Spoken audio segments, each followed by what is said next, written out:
African swine fever is a viral disease of pigs and wild boar that is usually deadly. There are neither vaccines nor cures.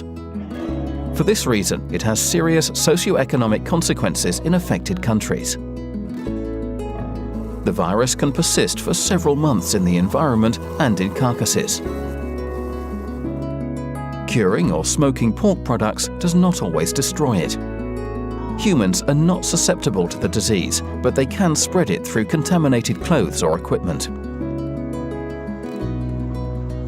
The clinical signs of African swine fever are variable and not always easy to recognize. Typically, diseased animals will show some or all of the following symptoms: high fever, weakness and reluctance to stand, vomiting, diarrhea, sometimes bloody, red or blue-colored skin, particularly around the ears and snout, coughing and difficulty breathing, miscarriage, stillbirths and weak litters. Most of the diseased animals will die within 10 days.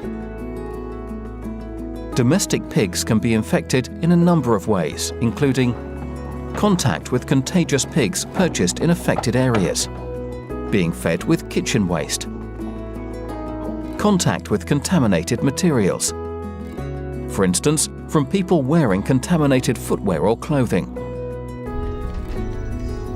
Contact your official veterinarian immediately if you suspect African swine fever has infected your herd.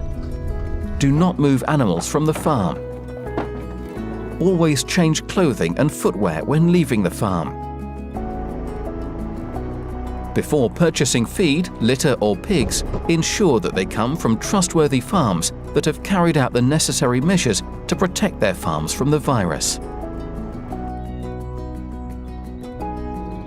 Do not allow your pigs to have contact with wild boar or pigs from other farms. Never feed kitchen waste to pigs. Avoid outdoor farming in areas affected by African swine fever.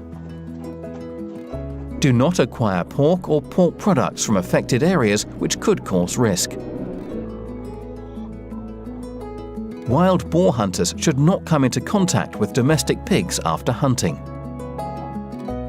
Hunters and farmers should not leave offal from wild boar or domestic pigs in the fields and forests. Do not leave food or waste in areas where wild boar may be present. Contact official veterinary authorities when you find a dead wild boar, even if the area has not been affected by African swine fever.